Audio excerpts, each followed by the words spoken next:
வணக்கம். புதுவையில் நடைபெற்ற பல்வேறு நிகழ்வுகளை பார்ப்பதற்கு முன்பு தலைப்புச் செய்திகளை காண்போம். இந்திய தேசிய காங்கிரஸ் கட்சியின் துவக்க நாள். இருசக்கர வாகனங்களில் பேரணியாக சென்று புதுச்சேரி காங்கிரசார் கொண்டாட்டம். புத்தாண்டு நெருங்கும் நிலையில் புதுச்சேரியில் குவிந்த சுற்றுலா பயணிகள். நகர பகுதிகளில் கடும் போக்குவரத்து நெரிசல். ரீல்ஸ் எடுக்க முயன்று பாறை இடுக்கில் சிக்கிக் கொண்ட பெண் பேராசிரியை 1 மணி நேரம் போராடி மீட்ட தீயணைப்புத் துறையினர். இனி விரிவான செய்திகள். இந்திய தேசிய காங்கிரஸ் கட்சியின் துவக்க நாளை கொண்டாடும் விதமாக புதுச்சேரியில் உள்ள அனைத்து சிலைகளுக்கும் காங்கிரஸ் கட்சியினர் இருசக்கர வாகனத்தில் பேரணியாக சென்று மரியாதை செலுத்தினர். இந்திய தேசிய காங்கிரஸ் கட்சி துவங்கிய நாள் இன்று. அதனை கொண்டாடும் விதமாக புதுச்சேரியில் உள்ள காங்கிரஸ் கட்சி அலுவலகத்தில் சட்டமன்ற உறுப்பினரும் காங்கிரஸ் சட்டமன்ற கட்சி தலைவருமான வைத்தியநாதன் தேசிய கொடி ஏற்றி வைத்தார். முன்னாள் முதலமைச்சர் நாராயணசாமி காங்கிரஸ் கொடி ஏற்றினார். தொடர்ந்து பொதுமக்களுக்கும் கட்சி தொண்டர்களுக்கும் இனிப்பு வழங்கி கொண்டாடப்பட்டது. இதனைத் தொடர்ந்து பிரம்மாண்டமான ஊர்வலம் சென்று புதுவை கடற்கரையில் உள்ள காந்தி சிலை, நேரு சிலை, குபேரர் சிலை, வ.உ. சிதம்பரனார் சிலை, அம்பேத்கர் சிலை, பாரதிதாசன் சிலை, பாரதியார் சிலைகளுக்கு மலர் தூவி மரியாதை செய்தனர். அதனைத் தொடர்ந்து வெங்கடசுப்பா ரெட்டியார் சிலை, சிங்காரவேலன் சிலை, இந்திரா காந்தி சிலை, ராஜீவ்காந்தி சிலை, பாபு ஜக்ஜீவன் ராம் சிலை, சுபாஷ் சந்திரபோஸ் சிலை, சிவாஜி சிலை, முத்துசாமி சிலை, காமராஜர் சிலை ஆகிய அனைத்து சிலைகளுக்கும் மாலை அணிவித்தும் மலர் தூவியும் மரியாதை செய்தனர். இருசக்கர வாகனத்தில் காங்கிரஸ் கட்சி அலுவலகத்தில் இருந்து புதுவை கடற்கரை, புதிய பேருந்து நிலையம், இந்திரா காந்தி சிலை, ராஜீவ்காந்தி சிலை, லாஸ்பேட்டை, முத்தியால்பேட்டை வழியாக சென்றனர். முன்னாள் முதலமைச்சர் நாராயணசாமி மீண்டும் புதுவையில் காங்கிரஸ் அரசு அமையும் என்று கூறி விழாவை முடித்தார். இந்த ஊர்வலத்தில் இருசக்கர வாகனத்தில் காங்கிரஸ் கட்சி கொடியினை ஏந்தியும் காங்கிரஸ் கட்சி வாழ்கவே என்றும் முழங்கிக் கொண்டே சென்றனர். காங்கிரஸ் கட்சியின் முக்கிய பிரமுகர்கள், இளைஞர்கள், மகளிர்கள், கட்சி தொண்டர்கள், பொதுமக்கள் மற்றும் பலர் கலந்து கொண்டனர்.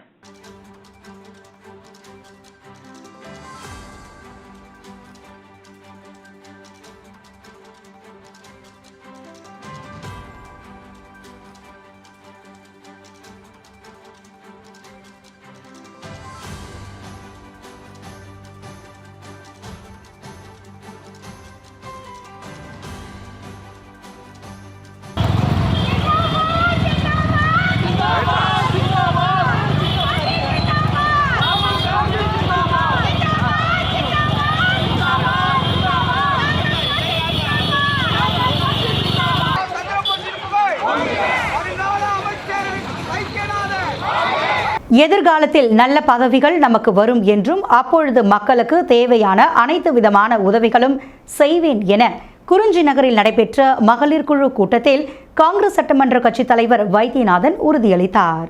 லாஸ்பேட்டை தொகுதியில் உள்ள குறிஞ்சி நகரில் காங்கிரஸ் கட்சி சார்பாகவும் கமலா அறக்கட்டளை சார்பாகவும் மகளிர் கூட்டம் நடைபெற்றது. இந்த கூட்டத்தில் தொகுதியின் சட்டமன்ற உறுப்பினரும் காங்கிரஸ் சட்டமன்ற கட்சி தலைவருமான வைத்தியநாதன், கமலா அறக்கட்டளை முதன்மை செயலர் ரமா வைத்தியநாதன் ஆகியோர் பங்கேற்றனர்.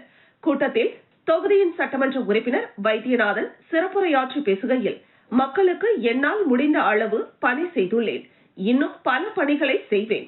எதிர்காலத்தில் நல்ல பதவிகள் நமக்கு வரும். அப்பொழுது மக்களுக்கு தேவையான அனைத்து விதமான உதவிகளும் செய்வோம் என்றார். கமலா அறக்கட்டளை முதன்மை செயலர் ரமா வைத்தியநாதன் பேசுகையில், நமது மகளிர் குழு 16 ஆண்டு காலமாக நீடித்து வருகிறது. இன்னும் நீடிக்கும் என்று கூறினார். இந்த மகளிர் குழுவில் சேர வேண்டும் என்று நினைக்கும் மகளிர்கள் வந்து சேரலாம் என்றும் அவர் தெரிவித்தார். இந்த கூட்டத்தில் மக்களின் குறை நிறைகளை தொகுதியின் சட்டமன்ற உறுப்பினரும் காங்கிரஸ் சட்டமன்ற கட்சி தலைவருமான வைத்தியநாதன் கேட்டறிந்தார். பின்னர் தொகுதியின் சட்டமன்ற உறுப்பினர் வைத்தியநாதனுக்கும் கமலா அறக்கட்டளை முதன்மை செயலர் ரமா வைத்தியநாதன் ஆகியோருக்கு பொன்னாடை அணிவித்து மரியாதை செய்தனர். இந்த கூட்டத்தில் காங்கிரஸ் கட்சியின் முக்கிய பிரமுகர்கள், கமலா அறக்கட்டளை குழுவினர்கள், 300க்கும் மேற்பட்ட பெண்கள், இளைஞர்கள், பொதுமக்கள் கலந்து கொண்டனர்.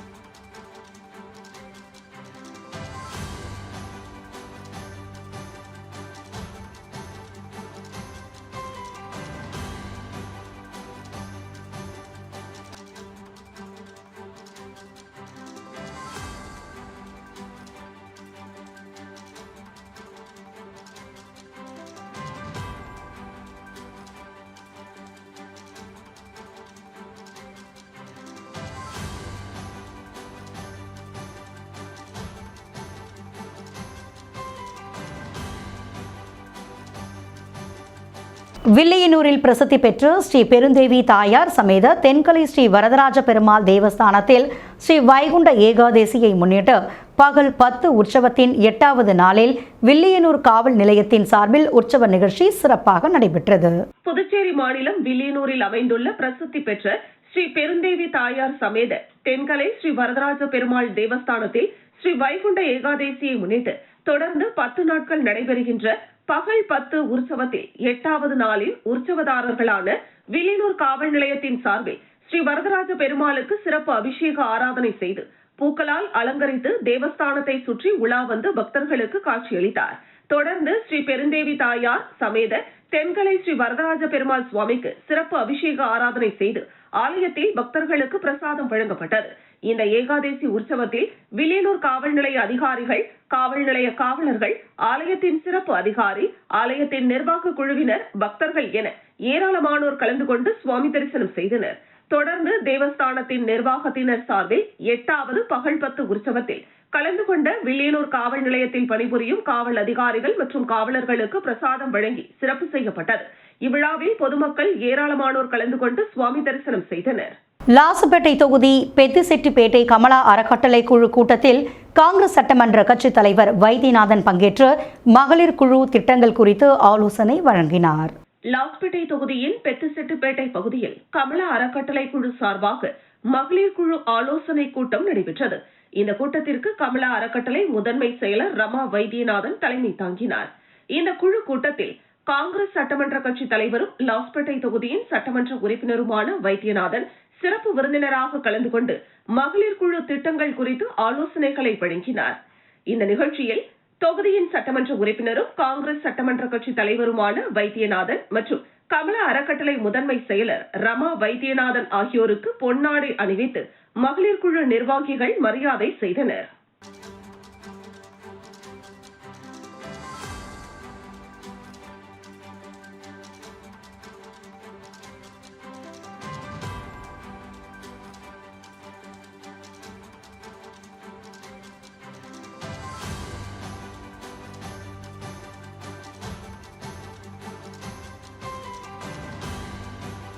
மார்கழி மெகா கோல போட்டியில் சிறப்பு விருந்தினராக கலந்து கொண்ட லட்சிய ஜனநாயக கட்சியின் தலைவர் ஜோஸ் சார்லஸ் மார்டின் பரிசுகளை வழங்கினார்.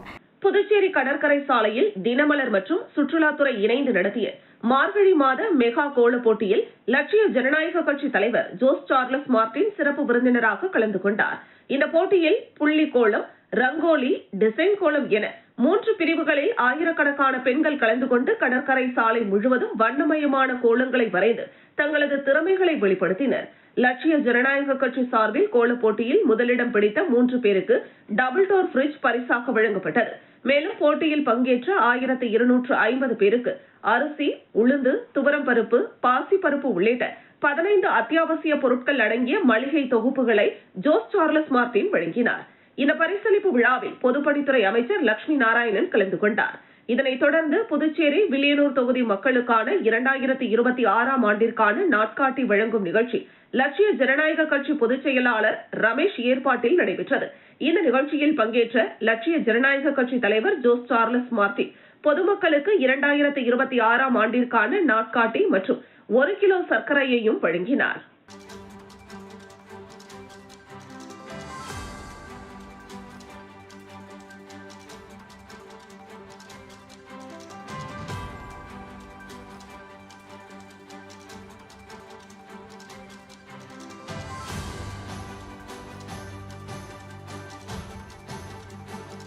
லாஸ்பேட்டை தொகுதி ராமன் நகர் மற்றும் எம்ஜிஆர் வீதி ஆகிய பகுதி மக்களுக்கு காங்கிரஸ் சட்டமன்ற கட்சி தலைவர் வைத்தியநாதனின் மகனும் கமலா குழுமத்தின் நிர்வாக இயக்குநருமான சின்மயன் வைத்தியநாதன் தினசரி கேலண்டர்களை வழங்கினார். லாஸ்பேட்டை தொகுதி மக்களுக்கு சட்டமன்ற உறுப்பினரின் தினசரி கேலண்டர் வழங்கப்பட்டு வருகிறது.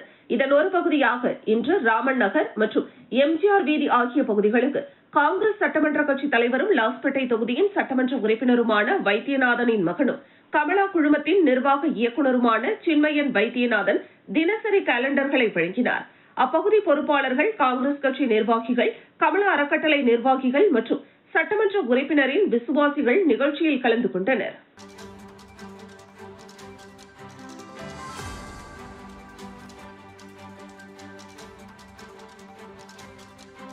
புத்தாண்டுக்கு இன்னும் 3 நாட்கள் உள்ள நிலையில் புதுச்சேரியில் கடந்த 24ஆம் தேதி முதல் சுற்றுலா பயணிகள் குவிந்ததால் நகர பகுதிகளில் கடும் போக்குவரத்து நெரிசல் ஏற்பட்டு உள்ளூர் மக்கள் கடும் அவதி அடைந்து வருகின்றனர். சுற்றுலா தளத்தில் புதுச்சேரி மாநிலம் சிறந்து விளங்குகிறது. இதனால் வார விடுமுறை நாட்கள், பண்டிகை நாட்களில் புதுச்சேரி மாநிலம் சுற்றுலா பயணிகளால் நிரம்பி வழிகிறது. இதில் புத்தாண்டு கொண்டாட்டத்திற்கு புதுச்சேரி மாநிலம் சிறந்த இடமாக திகழ்கிறது. இதனால் கிறிஸ்துமஸ் முதலே சுற்றுலா பயணிகள் புதுச்சேரியில் குவிந்துள்ளனர். மேலும் அடுத்த ஆண்டு 6ஆம் தேதி வரை அனைத்து தங்கும் விடுதிகள், ஹோட்டல்கள் அனைத்தும் நிரம்பிவிட்டன. இந்த நிலையில் புதுச்சேரியை சுற்றி பார்க்க கார்கள், சுற்றுலா வாகனத்தை எடுத்துக்கொண்டு சுற்றுலா பயணிகள் கிளம்பினர். இதனால் புதுச்சேரி நகரப்பகுதி மற்றும் சுற்றுலா தலங்களில் மக்கள் குவிந்த வண்ணம் உள்ளனர்.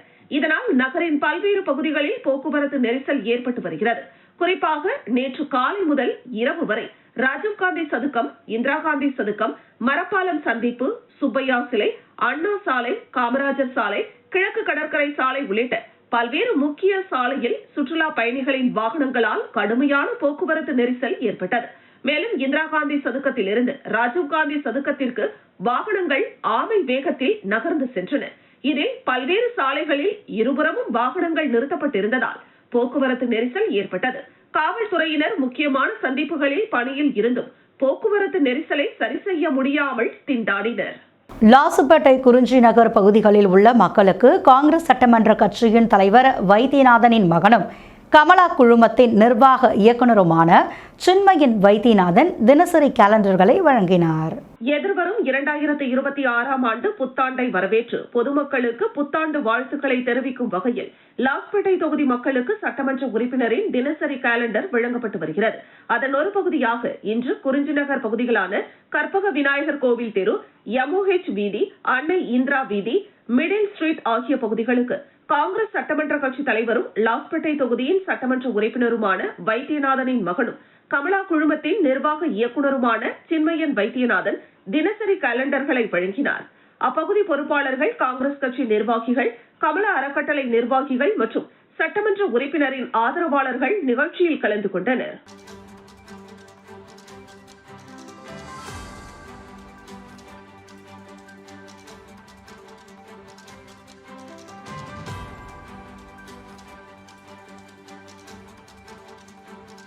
புதுச்சேரி மக்கள் நலவாழ்வு மையம் குவைத் ஏற்பாட்டில் 6வது ஆண்டாக மாபெரும் இரத்த தான முகாம் நடைபெற்றது. புதுச்சேரி மக்கள் நல்வாழ்வு மையம் குவைத் ஏற்பாட்டில் 6வது ஆண்டாக மாபெரும் இரத்த தான முகாம் நடைபெற்றது. நிகழ்ச்சிக்கு நிறுவனர் மௌலவி முகமது அலி ராஷாதி, முதன்மை ஆலோசகர் சிராஜுதீன், தலைவர் நாசர் அலி, துணைத் தலைவர் சாதிக் பாஷா, செயலாளர் பாஷா ஷரீப், பொருளாளர் மணிகண்டன், ஒருங்கிணைப்பாளர் முபாரக் அலி, கௌரவ தலைவர் இப்ராஹிம் ஜான், துணை பொருளாளர் முகமது ஆரிஃப், துணை செயலாளர் அப்துல் மாலிக், கௌரவ தலைவர் சையத் சாதிக், மக்கள் தொடர்பாளர் அப்துல் சமத் உட்பட பலர் கலந்து கொண்டு விழாவினை சிறப்பித்தனர். நெட்டப்பாக்கம் பேருந்து நிறுத்தம் அருகே கடையில் போதைப் பொருள் விற்பனை செய்த கடைக்காரரிடம் விசாரணை மேற்கொண்டு போதைப் பொருட்களை விநியோகம் செய்த ராஜஸ்தான் மாநிலத்தை சேர்ந்த 3 பேரை மேற்கு காவல் கண்காணிப்பாளர் குற்றப்பிரிவு காவலர்கள் மடக்கி பிடித்தனர். புதுச்சேரியில் போதைப் பொருட்களை விற்பனை செய்வதற்கு தடை செய்யப்பட்டு இதனை தீவிரமாக கண்காணிப்பதற்காக புதுச்சேரி காவல்துறை தலைமை உயரதிகாரிகள் உத்தரவின் பேரில் காவல்துறையினர் கண்காணித்து வருகின்றனர். மேலும் சட்டவிரோதமாக விற்பனை செய்யும் கடைக்காரர்கள், விற்பனையாளர்கள் மீது வழக்கு பதிவு செய்து நடவடிக்கை மேற்கொண்டு வருகின்றனர். மேலும் நெட்டப்பாக்கம் பேருந்து நிறுத்தம் அருகே ஒரு கடையில் போதைப் பொருள் விற்பனை செய்வதாக காவல் கண்காணிப்பாளர் குற்றப்பிரிவு காவல்துறையினருக்கு ரகசிய தகவல் கிடைத்ததன் அடிப்படையில் சம்பந்தப்பட்ட கடைக்காரரிடம் தீவிர விசாரணை மேற்கொண்டு கடையில் இருந்த போதைப் பொருட்களை பறிமுதல் செய்ததை தொடர்ந்து போதைப் பொருட்கள் எப்படி வந்தது என்று பல்வேறு கோணங்களில் விசாரணையில் ஈடுபட்டனர். தொடர்ந்து கடைக்காரரிடம் தகவல் சேகரித்த காவல் கண்காணிப்பாளர், குற்றப்பிரிவு காவலர்கள் ராஜரத்னம், ரங்கராஜ், பிரபு ஆகியோர் தீவிர ரோந்து பணியில் ஈடுபட்டனர். அப்பொழுது நெட்டப்பாக்கம் அருகே சந்தேகத்திற்கு இடமளிக்கும் வகையில் காரில் பயணித்த 3 பேரை விசாரிப்பதற்காக காரை துரத்தி சென்றனர். இதனால் பதற்றமடைந்த போதைப் பொருட்களுடன் காரில் பயணித்த வட மாநிலத்தை சேர்ந்த 21 வயதான மெசாரம், 25 வயதான ஹர்சன் குமார், 26 வயதான கெனாராம் ஆகியோர் தப்பி செல்வதற்கு முயன்றபோது குற்றப்பிரிவு காவலர்கள் மடக்கி பிடித்தனர். பின்னர் காவல் நிலையம் அழைத்து வந்து விசாரணை மேற்கொண்டதில் கடந்த 4 மாத காலமாக தமிழக பகுதிகளில் பல்வேறு இடங்களில் போதைப் பொருட்களை விற்பனை செய்ததாகவும் புதுச்சேரியில் முதன்முறையாக வந்து போதைப் பொருட்களை விற்பனை செய்வதற்கு முயன்றதாகவும் தெரிவித்தனர். இதனையடுத்து முதுநிலை காவல் கண்காணிப்பாளர் கலைவாணன் அறிவுறுத்தலின்படி மேற்கு காவல் கண்காணிப்பாளர் சுப்பிரமணியன் உத்தரவின் அடிப்படையில் நெட்டப்பாக்கம் பொறுப்பு ஆய்வாளர் ராஜகுமார் மேற்பார்வையில் உதவி ஆய்வாளர் வீரபுத்திரன் போதைப் பொருட்கள் விற்பனையில் ஈடுபட்ட 3 பேர் மீதும் வழக்கு பதிவு செய்து அவர்களிடம் இருந்த சுமார் 2 லட்சம் ரூபாய் மதிப்பிலான போதைப் பொருட்கள், சுமார் 4 லட்சம் ரூபாய் மதிப்பிலான கார் ஆகியவற்றை பறிமுதல் செய்து நீதிபதி முன்னிலையில் ஆஜர்படுத்தி காலாப்பட்டு மத்திய சிறையில் அடைத்தனர். ரீல்ஸ் எடுக்க முயன்று பாறை இடுக்கில் சிக்கிக் கொண்டார் சுற்றுலா வந்த பெண் பேராசிரியை. சுமார் 1 மணி நேர போராட்டத்திற்கு பிறகு தீயணைப்பு வீரர்கள் மீட்டெடுத்தனர். விடுமுறை தினத்தை முன்னிட்டு புதுச்சேரியில் ஒரே நாளில் சுமார் 1 லட்சத்திற்கும் அதிகமான சுற்றுலா பயணிகள் குவிந்ததால் நகரமே மக்கள் கூட்டத்தால் திணறியது. புதுச்சேரி நகரம் முழுவதும் சுற்றுலா பயணிகளின் வருகை அதிகரித்துள்ளதால் தங்கும் விடுதிகள் அனைத்தும் நிரம்பி வழிந்தன. இதனால் அறைகள் கிடைக்காமல் சுற்றுலா பயணிகள் கடற்கரை ஓரங்களிலும் கிடைத்த இடங்களிலும் படுத்து ஓய்வெடுக்கும் நிலை ஏற்பட்டுள்ளது. சுற்றுலா பயணிகளின் வருகை ஒருபுறம் மகிழ்ச்சி அளித்தாலும் நகரில் அடிப்படை வசதிகள் மற்றும் பாதுகாப்பு ஏற்பாடுகள் போதுமானதாக இல்லை என்ற குற்றச்சாட்டு எழுந்துள்ளது. போக்குவரத்து நெரிசலை கட்டுப்படுத்த முடியாமல் காவல்துறையினரும் திணறி வருகின்றனர். இந்த நிலையில் புதுச்சேரி பாண்டி மெரினா கடற்கரைக்கு சுற்றுலா வந்த சென்னை பேராசிரியை வைஷ்ணவி என்பவர் எதிர்பாராத விதமாக கடற்கரை மணல் பரப்பில் உள்ள பாறை இடுக்கில் தவறி விழுந்து சிக்கிக் கொண்டார். தகவல் அறிந்து வந்த தீயணைப்பு வீரர்கள் மற்றும் காவல்துறையினர் அவரை மீட்க நீண்ட நேரமாக போராடினர். எனினும் பாறை இடுக்கில் சிக்கியிருந்த அவரை எளிதில் மீட்க முடியாத சூழல் ஏற்பட்டது. ராட்சத கிரேன் வரவழைக்கப்பட்டு அதன் உதவியுடன் அந்த பெண் பேராசிரியை சுமார் 1 மணி நேரத்திற்கு பிறகு தீயணைப்பு வீரர்கள் மற்றும் காவல்துறையினர் அப்பகுதி மீனவர்களுடன் இணைந்து மீட்டெடுத்தனர். தொடர்ந்து தற்பொழுது அவர் அரசு பொது மருத்துவமனைக்கு சிகிச்சைக்காக அனுப்பி வைக்கப்பட்டுள்ளார். கிருமாம்பாக்கம் அருகே கடற்கரை பகுதியில் ஆலிவ் ரெட்லி ஆமை இறந்த நிலையில் கரை ஒதுங்கியது. ஆழ்கடல் பகுதியில் வசிக்கும் ஆலிவ் ரெட்லி ஆமைகள் அழிந்து வரும் உயிரினங்களின் பட்டியலில் உள்ளது. இந்த ஆமைகள் முட்டையிடுவதற்காக நவம்பர் முதல் ஏப்ரல் வரையிலான காலகட்டத்தில் கடற்கரைக்கு வரும். அவ்வாறு வரும் ஆமைகள் துரதிருஷ்டவசமாக கப்பல், மீன்பிடி படகு மற்றும் வலையில் சிக்கி காயமடைந்து இறந்துவிடும் சம்பவம் நடந்து வருகிறது. தற்பொழுது புதுச்சேரி கடற்கரை பகுதியில் ஆமைகள் முட்டையிடுவதற்காக வர துவங்கியுள்ளன. இந்த நிலையில் கிருமாம்பாக்கம் அருகே உள்ள மூர்த்தி புதுக்குப்பம் கடற்கரை பகுதியில் சுமார் 25 கிலோ எடை கொண்ட ஆலிவ் ரெட்லி ஆமை இறந்த நிலையில் கரை ஒதுங்கி கிடந்தது. அப்பகுதி மீனவர்கள் இதுகுறித்து மீன்வளம் மற்றும் வனத்துறைக்கு தகவல் தெரிவித்துள்ளனர். மலேசிய தமிழ் எழுத்தாளர் பாலமுருகனின் தலேஜு நாவலும் புதுச்சேரி கவிஞர் ஜெய் விநாயக ராஜாவின் நட்சத்திரங்களோடு ஒரு பகல் பொழுது என்கிற 5 மொழியில் எழுதப்பட்ட ஹைகோ நூல் வெளியீட்டு விழா சிறப்பாக நடைபெற்றது. மலேசிய தமிழ் எழுத்தாளர் பாலமுருகனின் தலேஜு நாவலும் புதுச்சேரி கவிஞர் ஜெய் விநாயக ராஜாவின் நட்சத்திரங்களோடு ஒரு பகல் பொழுது என்கிற 5 மொழியில் எழுதப்பட்ட ஹைகோ நூலும் புதுச்சேரி உருளையன்பேட்டை காவல் நிலையம் அருகில் உள்ள தோழமை கூடல் அலுவலகத்தில் நடைபெற்றது. புதுச்சேரியில் உள்ள தமிழ் அறிஞர்கள் மற்றும் இலக்கிய வாசகர்கள் கலந்து கொண்ட 2 நூல்கள் வெளியீட்டை இலக்கிய மாமணி சண்முக சுந்தரம் தலைமையேற்று நடத்தினார். பாலமுருகனின் தலேஜு நாவலை கலைமாமணி முனைவர் கோ பாரதி வெளியிட கலைமாமணி முனைவர் சுந்தரமுருகன் பெற்றுக் கொண்டார். ஜெய் விநாயகராஜா அவர்களின் நட்சத்திரங்களோடு ஒரு பகல் பொழுது என்கிற ஹைகோ நூலை கலைமாமணி பாலசுப்ரமணியன் வெளியிட கவிஞர் மாலதி ராமலிங்கம் பெற்றுக் கொண்டார். 2 நூல்கள் வெளியீட்டில் மலேசிய எழுத்தாளரான பாலமுருகனின் தலேஜு நாவலை பற்றி விரிவான நூல் அறிமுக உரையை முனைவர் சுந்தரமுருகன் வழங்கியதோடு தலேஜு நாவல் மிக நுட்பமாகவும் சிறப்பான மொழியிலும் எழுதப்பட்ட படைப்பாக பாராட்டி பேசினார். அது மட்டுமல்லாமல் முன்னாள் சாகித்ய அகாடமியின் உறுப்பினராக 10 ஆண்டுகள் பணியாற்றிய முனைவர் சுந்தரமுருகன் தலேஜு நாவல் சாகித்ய அகாடமி விருது பெறுவதற்கு மிக தகுதியான நாவல் என்றும் சுட்டிக்காட்டினார். கவிஞர் ஜெய் விநாயக ராஜாவின் 5 மொழியில் மொழிபெயர்க்கப்பட்ட நட்சத்திரங்களோடு ஒரு மாலை பொழுது என்கிற நூலை பற்றி கவிஞர் மாலதி ராமலிங்கம் அவர்கள் அறிமுகப்படுத்தி பேசினார். ஒவ்வொரு ஹைக்கூ கவிதையும் மிகவும் ரசவாதம் மிகுந்ததாகவும் நுட்பமாக காட்சிப்படுத்தப்பட்டதாகவும் வெகுவாக பாராட்டி பேசினார். தமிழில் மட்டுமல்லாது பிரெஞ்சு, ஆங்கிலம், மலையாளம், தெலுங்கு போன்ற மொழிகளிலும் சிறந்த மொழிபெயர்ப்பாளர்களை கொண்டு மொழிபெயர்த்திருப்பது வரவேற்கத்தக்க முயற்சியாக பாராட்டி பேசினார். மலேசியாவில் இருந்து எழுதி கொண்டிருக்கும் பன்முக நவீன படைப்பாளியான பாலமுருகன் தமது ஏற்புரையில் தலேஜு நாவல் புலம்பெயர்ந்த சமூகத்தினுள் என்றுமே கலைக்க முடியாமல் எழுந்து வரும் அக போராட்டங்களையும் நகர்வின் வலிகளையும் பேசுவதாக குறிப்பிட்டார். தமக்கும் தமிழகத்திற்கும் உள்ள உறவினையும் அவரது படைப்புகள் தமிழகத்தில் பெற்ற விருதுகள் பற்றியும் தமது உரையும் உணர்வு பூர்வமாக குறிப்பிட்டார். பாண்டி மெரினாவில் நடைபெற்ற ஃபேர்வெல் ஃபெஸ்டிவல் 2025 ஃபேஷன் ஷோ நிகழ்ச்சி மிக சிறப்பாக நடைபெற்றது. பாண்டி மெரினாவில் நடைபெற்ற ஃபேர்வெல் ஃபெஸ்டிவல் 2025 நிகழ்வில் ஃபேஷன் ஷோ மிக சிறப்பாக நடைபெற்றது. இந்த நிகழ்ச்சியில் ஆண், பெண் மாடல்கள் மற்றும் குழந்தைகள் பலர் பங்கேற்று வண்ண வண்ண ஆடைகளில் ஒய்யாரமாக மேடையில் நடைபோட்டு அனைவரையும் கவர்ந்தனர்.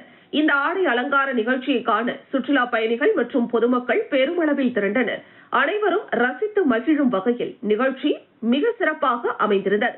இந்த பிரம்மாண்டமான நிகழ்ச்சிக்கான ஏற்பாடுகளை ஸ்ரீ ஈவன்ஸ், பரணிதரன், மதுஸ்ரீ ஆகியோர் ஏற்பாடு செய்திருந்தனர்.